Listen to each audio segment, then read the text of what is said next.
Excellencies and honored delegates, I focus this year on safety as a key element to the right to education. This report addresses the right to be safe outside of emergencies. My report to the GA will address education and armed conflict.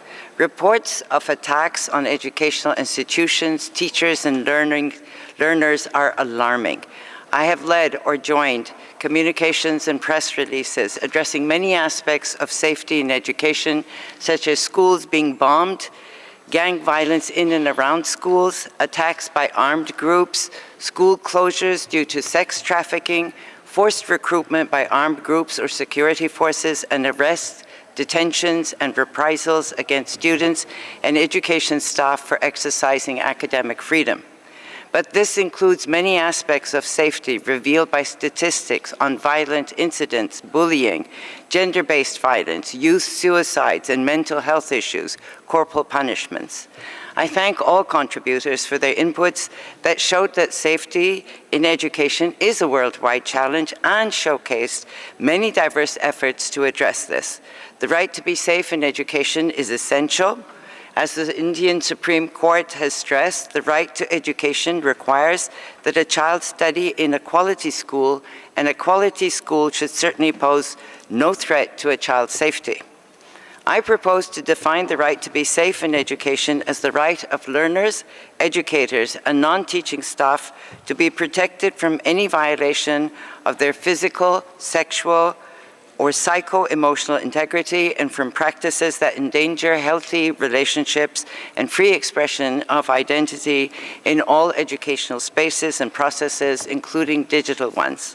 Safety means that everyone enjoys and exercises their human rights in all aspects of education without discrimination, fear, or reprisal. Safety's social dimension doesn't always receive the attention it deserves.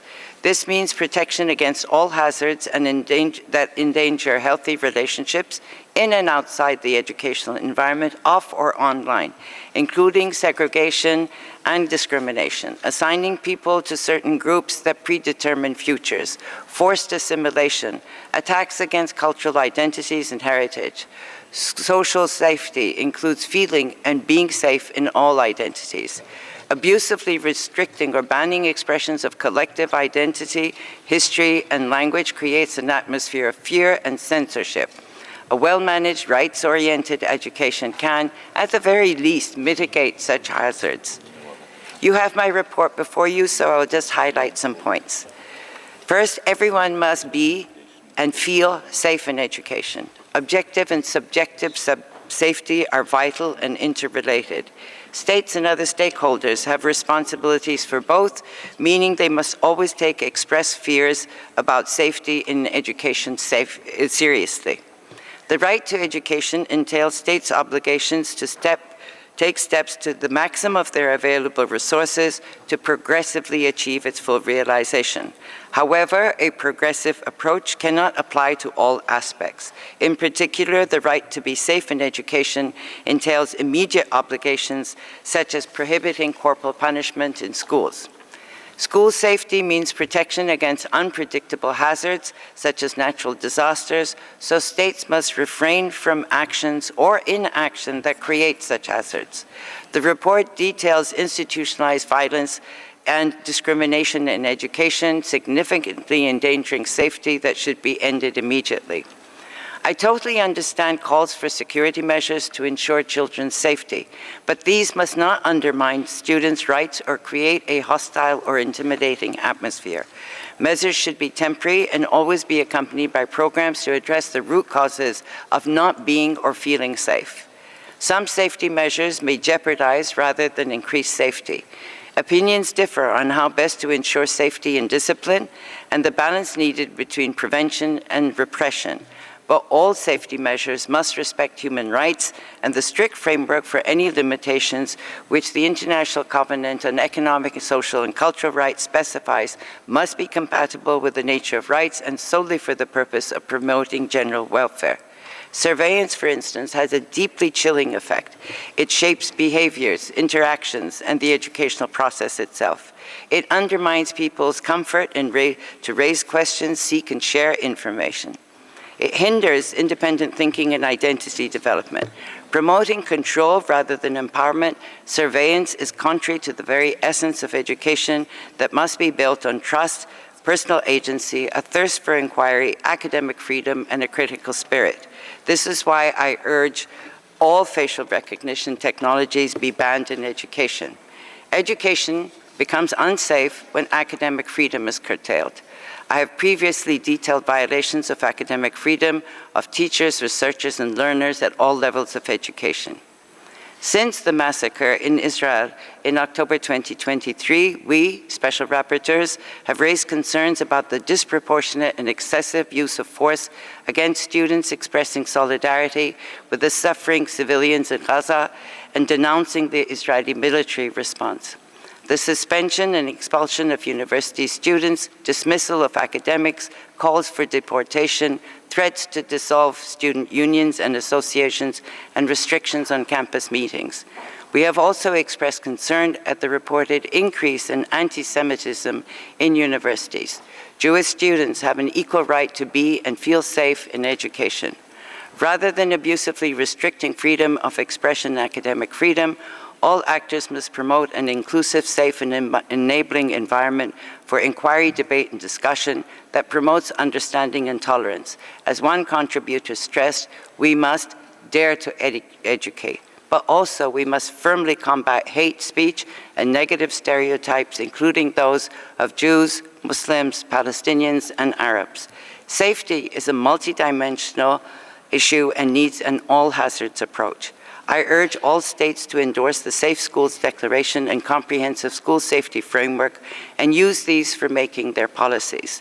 Safety demands a whole school approach and participation of all members of the school community, school leadership, teachers, learners, parents, caregivers, and community members rather than top-down approaches. Excellencies and honored people, I visited the United States of America in May 2024 and thanked the federal government and the states of Indiana and Colorado for facilitating the visit.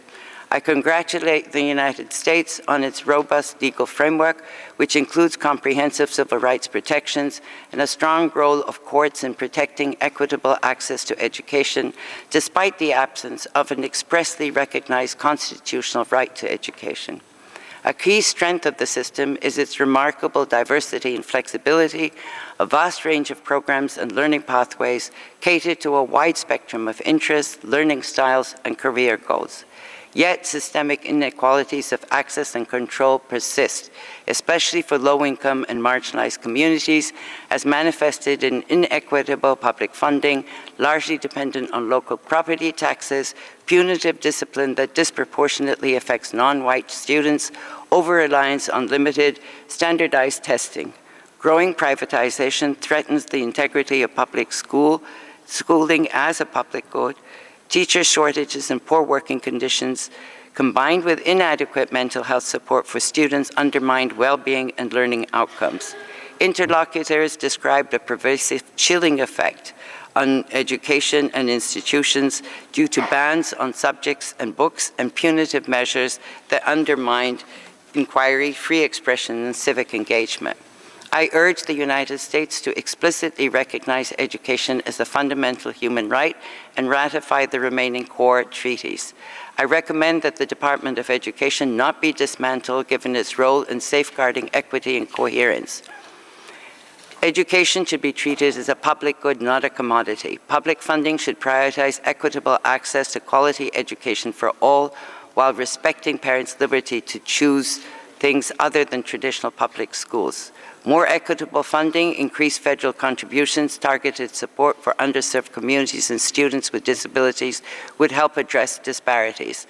Law enforcement personnel should be curtailed and replaced with mental health services and child-centered safety strategies. Teachers should be supported through fair pay, professional development, and better working conditions.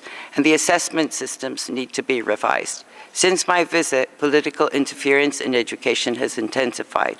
I urge the U.S. to uphold academic freedom as a cornerstone of scientific advancement and democratic life, respect institutional autonomy, ensure pluralism in educational context, As the party to the International Covenant on Civil and Political Rights, the U.S. must guarantee academic freedom, freedom of expression, and ensure universities protect, not punish, peaceful protest in full alignment with international human rights standards. Thank you.